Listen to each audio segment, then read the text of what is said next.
Sergeant Reed is the only man in RoboCop history who didn't need armor, didn't need upgrades, and didn't need $1 billion budget because the streets already made him bulletproof.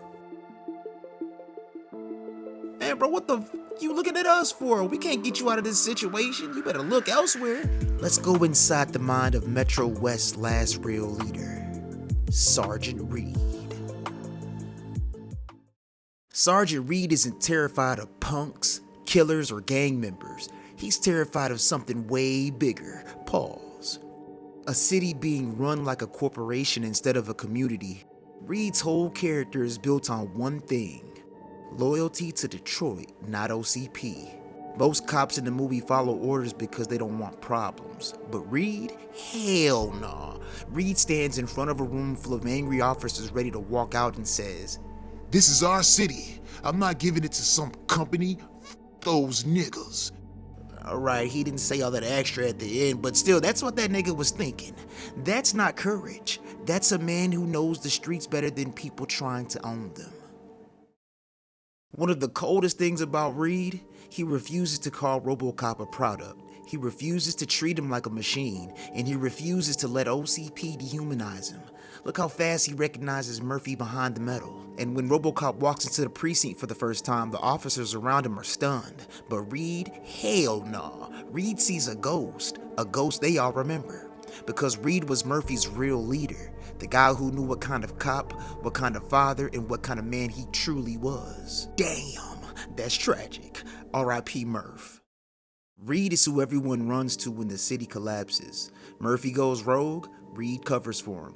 Lewis gets hurt, Reed organizes backup. OCP tries to shut down Metro West, Reed is the one yelling, "We're police officers, not thugs for hire, and police officers don't strike." I added that last part. He's the definition of a leader who would rather get fired doing the right thing than get promoted for doing the wrong thing. And I stand with Sergeant Reed right there, because OCP. You know what makes Reed different? He doesn't get a suit like RoboCop. He doesn't get a villain arc like Kane, and he doesn't get the spotlight. But he has the most impossible job yet, and that's to keep the cops together, keep the morale from collapsing, keep OCP from taking over, and keep Detroit from burning down, and keep all his officers alive. While everyone is fighting on the streets, Reed is fighting the system. And we all know that's one big ass corrupt motherfucker. Mentally, Reed is a mix of all three things. The father figure. He treats every officer like they're his kids. Tough love, firm voice, but full of respect. The last honest man. He doesn't bend, he doesn't break, and he doesn't negotiate with corruption. The silent protector. He's not the loudest, he's not the flashiest, but he has real authority. The kind men listen to because they trust him, not because they fear him. You gotta understand, almost every cop in the RoboCop universe gets tempted. Power, money, OCP deals, special treatment. But Reed doesn't budge. Why? Because he doesn't become a cop to be powerful.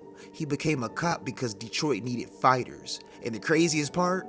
He still believes the city can be saved, even after he's seen it at its worst. And trust me, that motherfucker's fucked up pretty bad. Sergeant Reed represents something RoboCop needed: a heart, a conscience, and a leader who reminds everyone what the badge used to stand for.